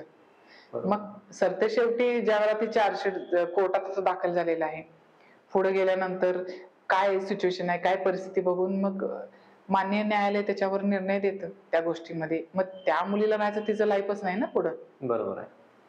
आता आपल्या समाजात वगैरे डोमेस्टिक व्हायलन्स पण भरपूर वाढलाय. आणि डोमेस्टिक व्हायलन्स हा दोन्हीकडनं, म्हणजे पहिल्यापासून लेडीजना होतच होता, पहिल्यापासून होत होता. आता जे पुरुष आहेत त्यांच्यासाठी पण डोमेस्टिक व्हायलन्स वगैरे वाढलाय. तर मग त्या सिच्युएशन कशा हँडल करताय, कसं कायदा आहे? डोमेस्टिक व्हायलन्सचा आहे ते, याच्यामध्ये बळी महिलाच समजली जाते आणि तीच असते जास्त करून. अशा खूप कमी रेअर केसेस असतील जिथं पुरुषांना त्यांच्या बायकोने मारलेले आहे असं झालेलं असेल. याच्यामध्ये कसं आहे, सुरुवातीला जी आपली समाज रचना आहे ती पुरुष प्रधान आहे, ते काय आपण नाकारत नाही. किंवा एखादी मुलगी जरी आईला सांगत असेल, आई असं असं झालंय किंवा अशी मारहाण झाली, तर आई असं काय म्हणेल की बाबा तुझं घर आहे आणि नवरा असतो तसाच, आणि नवऱ्याचं ऐकायचं असते, किंवा हे होत राहतं, हे माझ्याबरोबर पण झालंय आणि हे तुझ्यावर पण होणार. म्हणजे एक प्रकारे एक्सेप्टन्स दिला जातो या गोष्टीला, गृहीत धरलं जातं या गोष्टीला. मग याला थोडी समाज रचना जबाबदार आहे.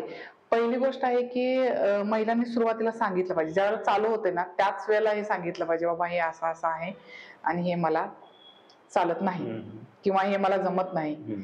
आणि त्यांना समजावून सांगितलं, एकदा पोलीस स्टेशनला जरी आणून तक्रार दिली, थोडं समजावून सांगितलं, तरी पण काही ठिकाणी फरक पडतो, काही ठिकाणी हे चालू राहतं.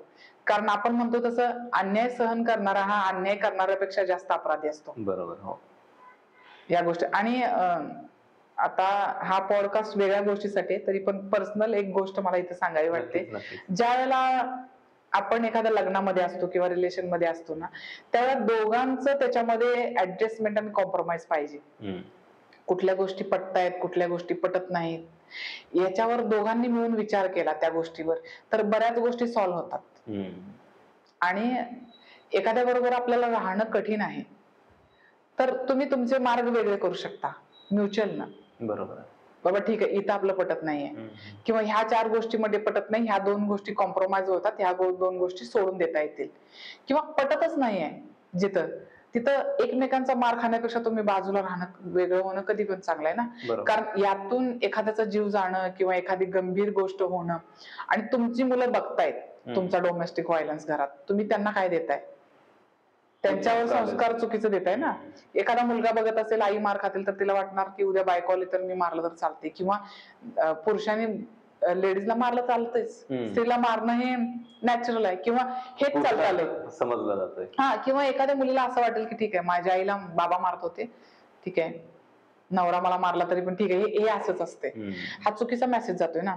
तुम्हाला ज्यावेळेला एखादी गोष्ट कॉम्प्रोमाइज करून, ऍडजस्ट करून राहणं मुश्किलच होते, सगळे प्रयत्न करून, तुम्ही वेगळं होणं बेस्ट आहे ना, एकमेकांचं मारण्यापेक्षा किंवा त्रागा करत बसण्यापेक्षा. बरोबर आहे. ही म्युच्युअल अंडरस्टँडिंग आली पाहिजे. आपल्याकडे कसं आहे, लग्न तोडणं म्हणजे खूप मोठं आहे किंवा खूप गुन्हा आहे. असं पण नाही की लगेच तोडलं जावं, घटस्फोटाचे प्रकार, असं पण नाहीये. आणि खूप होत असेल आणि तिथं टिकून राहणंच गरजेचं. आता मी काय करू शकत नाही आयुष्यात, आता मला हे टिकवणंच आहे. मग ते टिकवणंच आहे तर ते हेल्दी वेनं टिकवा. बरोबर. तुम्ही घरातल्या घरात पण काही गोष्टी कंपार्टमेंट करू शकता. ठीक आहे, ह्या गोष्टीमध्ये इंटरफेअर करायचा नाहीये दोघांच्या, आणि ह्या गोष्टीमध्ये करायचंय, असं पण तुम्ही राहू शकता. तुमची अंडरस्टँडिंग किती आहे त्याच्यावर डेव्हलप आहे, डिपेंड आहे. आता पोक्सो झालं, आपलं डोमेस्टिक व्हायलन्स बद्दल पण थोडंफार आपलं बोलून झालंय, तर आणखीन कोणते असे लॉ आहेत का की जे तुम्हाला वाटतं की समाजाला माहीत असले पाहिजे आणि त्याचा अवेअरनेस असला पाहिजे? आता हे पोक्सो आणि डोमेस्टिक व्हायलन्सचा जो आहे ते तर आहेच, ते गरजेचंच आहे. अजून एक थोडासा ऑफ द ट्रॅक असा एक कायदा आहे, जो मोटार वाहन कायदा आहे ना, त्याच्यामध्ये याच्यामध्ये काय होतं, सर्रास आता मुलं 12-13 वर्षाची मुलं झाली की आई वडील देतात हातात, बरोबर, हे भाजी घेऊन ये जा, हे दूध घेऊन ये जा, ह्या कोपऱ्यावरून जाऊन ये जा, असं करतात. मुलं असतात कमी वयाची, कमी वयांच्या मुलांच्या हातात जर गाडी दिली, अपघाताचं प्रमाण तर वाढतच वाटतं. आणि हे जर निदर्शनास आलं तर आई वडिलांच्यावर पण गुन्हा दाखल होतो, मुलांच्यावर पण होतो. त्यामुळं 18 वर्ष पूर्ण झाल्याशिवाय, पूर्ण होऊन आणि लायसन असल्याशिवाय, मिळाल्याशिवाय हातात गाडी देऊ नका. आता पुण्यात पण झालं नाही का ते, पॉर्श गाडी त्यानं भरपूर वेगामध्ये, आणि तो नाबालिक होता, लायसन्स पण नव्हतं, तरी पण त्याला गाडी दिली होती. तेच सांगते ना, हे सर्रास प्रमाण आता वाढतंय. तुम्ही जसं बोलला की छेडछाड पथकीचे तुम्ही इन्चार्ज आहे सांगलीमध्ये, तर त्याच्या अंतर्गत काय काय गोष्टी केल्या जातात आणि कशा गोष्टी केल्या जातात? याच्यामध्ये असं केलं जातं की पहिलं म्हणजे सिव्हिल मध्ये फिरायला सांगितलेलं आहे.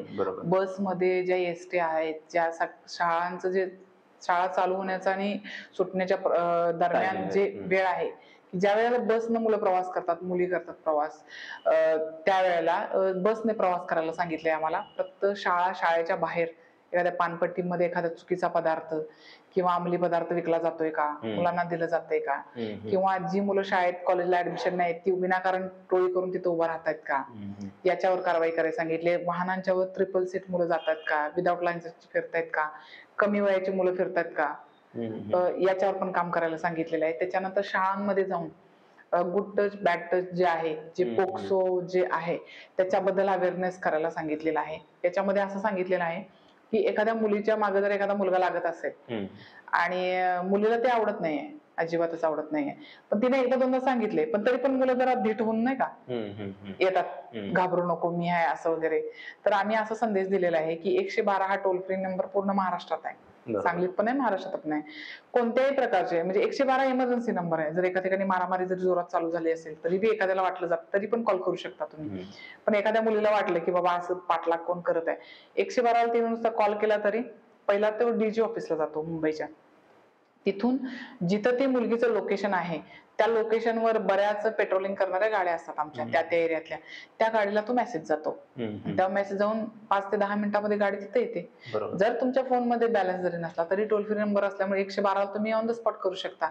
आणि एखाद्या मुलगीची तक्रार तशी असेल तर आम्ही शाळामध्ये जाऊन हे सांगतो की मुख्याध्यापकांना सांगा, शिक्षकांना सांगा, आई वडिलांना सांगा. आणि जर तुम्हाला ते पण असेल तर आम्ही आमचा नंबर दिलेला आहे, पोलीस दिदी आणि पोलीस काका असं त्या अभियानाला स्वरूप आहे. तर तिथं शाळेमध्ये आम्ही आमचे पर्सनल नंबर, मी पण जिथं जाईल तिथं पर्सनल नंबर देऊन येते. की तिथं काही अडचण असली तर मुलीचं नाव गुप्त ठेवलं जाईल आणि तो मुलगा आहे त्याला उचललं जाईल. आणि त्याच्यावर एसपी साहेबांनी डायरेक्ट गुन्हे दाखल करा म्हणून सांगितले, कारवाई डायरेक्ट करायला सांगितले. हे मागच्या सोमवारपासून हे पथक चालू आहे आणि ते ऍक्टिव्ह आहे. आणि ही मोहीम किती काळपर्यंत चालेल हे सांगू शकत नाही. पूर्ण महाराष्ट्रात चालू आहे. सांगलीमध्ये तर खूप मोठ्या प्रमाणामध्ये ऍक्टिव्ह आहे. त्याच्यावर कारवाई पण चालू आहे बऱ्याच ठिकाणी. आम्ही करतोय कारवाई त्याच्यावर. अशा मोहिमेची ऍक्च्युली गरज आहे आता समाजाला. आणि सांगलीमध्ये किंवा पूर्ण महाराष्ट्रात ज्या सगळ्या गोष्टी व्हायला लागल्यात किंवा पूर्ण भारतात पण आपण म्हणू शकतो, ज्या गोष्टी व्हायला लागल्यात त्याला एक चुकीचं वळण जाऊ नये किंवा एक आळा बसावा म्हणून ह्या पथकाची भरपूर गरज आहे. त्याच्यामुळे आम्ही आमच्या प्रशासनातर्फे आई वडिलांना पण आवाहन करतो, शाळांना पण सांगितलेलं आहे. सगळ्यांचं एकत्रित काम आहे हे. शाळा, आई वडील, शाळेतले शिक्षक, शाळा आणि पोलीस प्रशासन आणि बाकीचे प्रशासन, हे सगळ्यांचं एकत्रित काम आहे. हे फक्त प्रशासनाचं काम नाहीये. आता ज्या वेळेला तुम्ही रिझल्ट लागला त्यावेळेला ट्रेनिंगचा पिरियड सुरू होतो. मग तो ट्रेनिंगचा पिरियड कसा होता आणि तुम्हाला कोणकोणत्या गोष्टी फेस करायला लागल्या त्यामध्ये? माझा जेव्हा रिझल्ट लागला, एक तर माझ्या समाजातली मी पहिली PSI होते. बरोबर. त्याच्यामुळं ट्रेनिंग आणि रिझल्ट नंतर ट्रेनिंग चालू व्हायला 4 ते 5 महिन्याचा काळ होता. म्हणजे मी 24 नोव्हेंबरला ट्रेनिंग चालू झालं, 24 नोव्हेंबर 2024ला. आणि 23 तारखेपर्यंत माझे सत्कार चालू होते. 5-6 महिने पूर्ण सत्कार सगळीकडे. तर ट्रेनिंग चालू झालं. पहिली तर गोष्ट, जी सगळ्यात कमी वयाची मुलगी होती माझ्या बरोबरची, तिच्यात आणि माझ्यात 8 वर्षाचा डिफरन्स. बापरे. सगळे 13, 14, 12 वर्ष वयाचे तुम्ही होता. हा, सगळ्यात हायेस्ट. त्यामुळे थोडं फार चॅलेंजिंग तुम्हाला वाटलं? थोडं नाही, मला पूर्ण चॅलेंजिंग वाटलं. बापरे. हा, पूर्ण चॅलेंजिंग वाटलं. आणि एक तर कसं आहे, मुलगीपासून कनेक्ट होतो मी, मुलगीचं कनेक्शन गेलं, त्याच्यामुळे ते परत टेन्शन. आपल्यानंतर जे आपण एक सवय असते ना सगळ्या गोष्टी आपण करायच्या, आणि ते परत बाजूला पडलं की परत ते, कारण त्या दरम्यानच त्याला इंजुरी पण चालू झाली, स्पोर्ट्स पूर्ण थांबला. त्याच्यामुळे ते एक टेन्शन चालू होतं. आणि वयाचा गॅप जास्त असल्याचं, ग्राउंडचं कसं असायचं आमचं, ग्राउंड सकाळी 4-5 किलोमीटर, 5 किलोमीटर कंपल्सरी असायचं, कधी कधी जास्त व्हायचं. संध्याकाळचं काही ग्राउंड नाही, ते रायफल आणि बाकीचे सगळे ट्रेनिंग असायचे. संध्याकाळचं सुरुवातीच होतं, नंतर काही ग्राउंड नव्हतं. पण सकाळचं रनिंग यांच्या बरोबर सगळ्यांच्या बरोबर कधी सूट नसते. म्हणजे तुम्ही ट्रेनिंगला गेला ना, तुम्ही कोणत्याही वयाचे असा, आणि मुलं मुली एका ग्राउंडवर ट्रेनिंग असतात. अच्छा. हा, त्याच्यामुळे मुलं मुली एकत्र पळतात. त्यावेळेला भरपूर चॅलेंजेस आहेत. हा, खूप चॅलेंजेस. म्हणजे मी कंटिन्यू पूर्ण माझं होमिओपॅथिक ट्रीटमेंट, ट्रेनिंग विकत घेतल्यासारखं केले. माझा ट्रेनिंगचा पगार काहीच माझ्या हाताला आला नाही. सगळं मेडिसिन वगैरे, खूप मेडिसिन. आणि माझं कसं असायचं, संडेला ऑफ असायचा, 10 नंतर सोडायचे, आणि ते 5 किंवा 6 पर्यंत टायमिंग असायचं. तेवढ्या वेळात तुम्ही यायचं. पूर्ण संडे माझा दवाखान्यात जायचा. फिजिओ करून घ्यायचं, 2 सलाईन लावून घ्यायच्या, गरज असू दे नसू दे. 6 दिवस मी टिकणार कसे तिथं, कारण तिथं एवढं फास्ट असतं ट्रेनिंग मध्ये. टायमिंग टू टायमिंग असतं. ह्या टायमिंगला उठायचं, ह्या टायमिंगला जायचं. कसं रुटीन असतं तुमचं? सकाळी 6ला ग्राउंड असते. म्हणजे तुम्हाला कमीत कमी, कधी कधी तुम्हाला रायफल काढायचे असतील, रायफल तर परत अर्धा तास वाढतो. म्हणजे तुम्हाला 5-5:15ला ग्राउंडला जायचंय, म्हणजे तुम्हाला उठायला कधी पाहिजे. बरोबर. त्याच्यानंतर काय होतं, 8-8:15 पर्यंत तुमचं 8 पर्यंत हे होतं, जे ग्राउंड सकाळचं संपतं. ग्राउंड संपलं की 8:45ला तुम्हाला लॉच्या लेक्चरला, लॉचा ड्रेस वेगळा आणि तो वेगळा असतो सकाळी ग्राउंडचा. सकाळी 2 वर्दी पण आणि पीटी पण असते. पीटीचा तो पांढरा शर्ट, पांढरे पॅन्ट, तो ते 2 ड्रेसनंतर ते चेंज करून पूर्ण मातीत लोळलेला असताय तुम्ही. ते चेंज करून तुम्हाला 8:45ला लॉच्या क्लासला, आणि ते टायमिंग असतं. ग्राउंड पासूनच जायचं हॉस्टेलला चेंज करून परत नाश्त्याला करून परत लॉच्या लेक्चरला. जवळच आहे ते, पण ते अंतर तुम्हाला तेवढ्या वेळात कव्हर करायचं असतं. बरोबर. तिथं लेट होऊन चालायचं, तिथं परत मास्तर असतात. लेट झाला की परत ती पनिशमेंट वेगळी असते. पनिशमेंट वेगळी, खुलासे वेगळे, का लेट झाला त्याचं कारण द्या, हे सगळं वेगळं. मग ते 8:45 पर्यंत तिथं जायचं, मग लॉचे लेक्चर 1:30 पर्यंत, 2:45 पर्यंत. त्याच्यानंतर मग जेवण झालं की परत 3, 3:15ला 3:15, 3:30ला परत ग्राउंड असतं. ते परत 6, 6:15 पर्यंत ग्राउंड असतं, 6:15, 6:30 पर्यंत. त्यानंतर परत 7 ते 7:30 तुम्हाला जेवणाचं, आणि 7:30 झाले की 7:45ला परत तुम्हाला हजेरी असते संध्याकाळची. 7:45ला हजेरी झाली, कधी हजेरी लवकर सुटली तर बरं 9, 9:15 वाजायचे. परत तुम्हाला दुसऱ्या दिवसाचा सेम स्ट्रेच. आणि या सगळ्या पूर्ण ह्याच्यामध्ये माझे पाय, माझ्या पायाने त्रास दिला असं मी म्हणणार नाही, मी माझ्या पायाने त्रास दिला. बरोबर. मी रोज असे म्हणायचे, मला माहित आहे माझ्यामध्ये पण त्रास व्हायलाय, पण मला सोबत द्या शेवटपर्यंत. मला काही दिला, मला काही करून मला ट्रेनिंग करायचे. कारण मला ग्राउंड करताना एक्झामच्या वेळेला पण सेम झालेला. ग्राउंड माझं काठावर आहे, माझ्या कट ऑफ पेक्षा मला 50-55 मार्क जास्त होते लेखीला, पण ग्राउंड काठावर असल्यामुळे वाचलो, नंतर मी उडलो असतो त्याच वेळेला. मग त्याच्यामुळे मी कसे तर 3-4 महिने कसे तरी गेले, 4-5-6 महिने. 6 महिन्यानंतर मला प्रचंड त्रास व्हायचा ग्राउंडचा. मी काय करायचे, ग्राउंड झालं की आयसिंग करायचे, बर्फिंग करायचं, किती पण वेळ होऊ दे, आणि परत जायचं, परत दुपारी आयसिंग करायचं, परत रात्री झोपताना आयसिंग करायचं, त्याला तेल लावायचं, होमिओपॅथीच्या गोळ्या खायचं. ह्याच्यावर काय होतं, थोडंसं मेंटली पण डिस्टर्ब झालो मी. म्हणजे जूनच्या आसपास एवढं डिस्टर्बन्स आला ना, म्हणजे नोव्हेंबर पासून जे झालेलं, की असं वाटायला लागलं की आपल्याला एक करायचं आहे, पण मला जमत नाहीये. कारण एका बाजूला हिचं पण इकडे स्टॉप झालेलं सगळं, हिची पण इंजुरी चालू झालेली, मी सोबत नव्हतो. त्याच्यामुळे तो एक मेंटल, आईचा एक स्ट्रेस मेंटल स्वतःचा, नाही का, तिचं करिअरचं हे व्हाले ते व्हाले त्याच्याबरोबर. मग त्यावेळेला आमची एक बॅचमेट होती, बॅचमेट ती आता मुंबईला पोस्टिंग आहे, अर्चना होमकर म्हणून. तिला मी सांगितलं, मला म्हटलं ट्रेनिंग पूर्ण करायचंय, पण माझ्याकडनं होई नाही, पण करायचं तर मला पूर्ण आहे.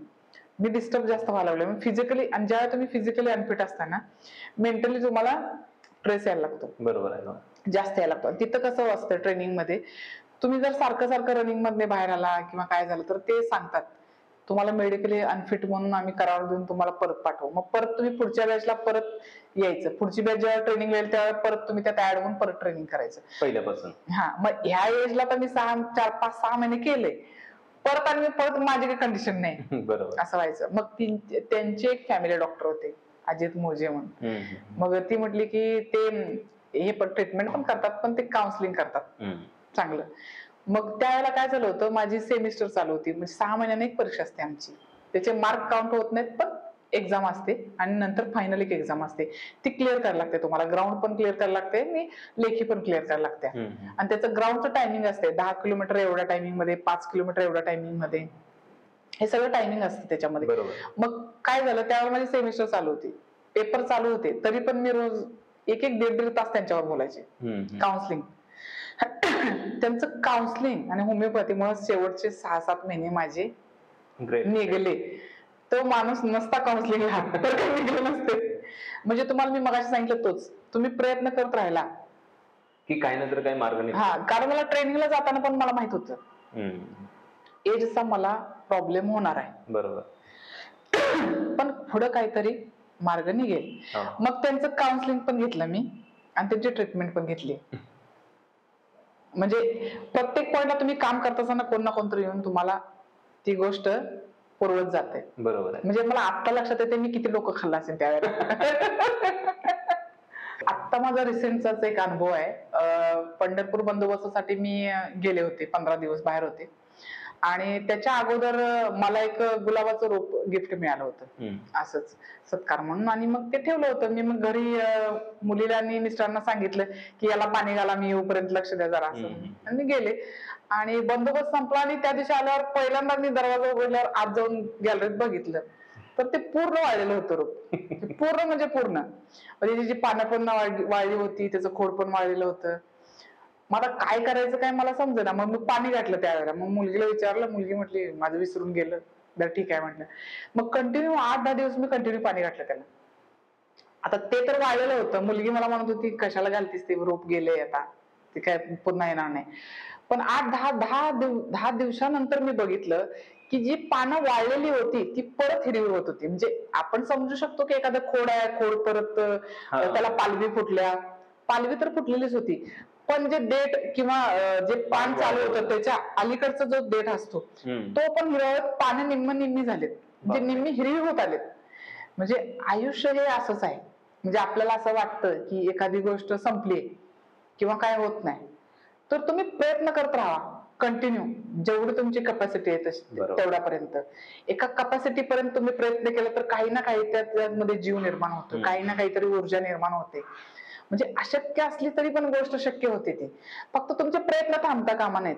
असं माझ्या मुलीच्या बाबतीत पण झालं होतं. जेव्हा मी पहिल्यांदा तिला मशीन आणली होती कानाला, 2 वर्ष तिला कळतच नव्हतं. म्हणजे मशीन लावायची तरी पण आवाजाला रिस्पॉन्स द्यायची नव्हती.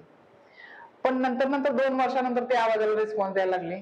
आणि मला पर्सनली हे खूप वाईट वाटायचं की आपली मुलगी आपल्याला आई म्हणून बोलवणार नाही. बरोबर. मग मागच्या 3-4 वर्षात मी आई हा शब्द शिकवायला 2 वर्ष गेली मला.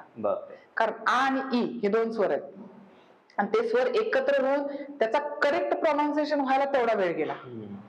खरं ती आईच म्हणून बोलवते आणि मला तिच्याकडून आई म्हणून घ्यायलाच आवडतं मम्मी म्हणण्यापेक्षा. बरोबर आहे. आईमध्ये जे फिलिंग आहे ते मम्मीमध्ये नाही वाटत असं, मला पर्सनली असं वाटत नाही. त्याच्यामुळे त्या रोपावर निसर्ग आपल्याला खूप शिकवत असतो. हो बरोबर. मला एक विचारायचं आहे की घरातून कंप्लेंट वगैरे येत नाहीत का की तुम्ही टाइम देऊ शकत नाही? नाही, पहिली गोष्ट कशी आहे की त्यांना माहिती आहे माझं काम काय आहे ते मी व्यवस्थित सांगितलेलं आहे. आणि ज्या वेळेला मला वेळ असतो त्याला मी फुल वेळ देते. बरोबर. क्वालिटी वेळ देते, क्वांटिटी पेक्षा. घरात कोणाचं चालतंय, तुमचं कसं? घरात सगळं मुलीच्या सोयीप्रमाणे चालतंय, आमच्या दोघांचं पण नाही चालत. तिची ऍडजस्टमेंट, तिचं हे त्याच्याप्रमाणे चालतं. Okay, great. असं केलेलं आहे मी. तुमच्याशी भेटून बोलून खूप छान वाटलं. बऱ्याच गोष्टींबद्दल माहिती मिळाली. पर्सनल लाईफ बद्दल कसं असावं, फॅमिली कशी असावी, पॅरेंटिंग कशी असावी, परत मग नंतर आपल्याला जे चॅलेंजेस येतात त्याला ओव्हरकम कसं करावं आणि कुठपर्यंत आपण त्या चॅलेंजेसना फेस करू शकतोय हे तुमच्याकडे बघून आम्हाला समजतंय, तुमच्यावर बोलून आम्हाला ते जाणवतंय. तर खूप छान वाटलं भेटून आणि धन्यवाद आल्याबद्दल आणि पुढच्या तुमच्या करिअरसाठी, मुलीसाठी खूप खूप शुभेच्छा आमच्याकडून. धन्यवाद.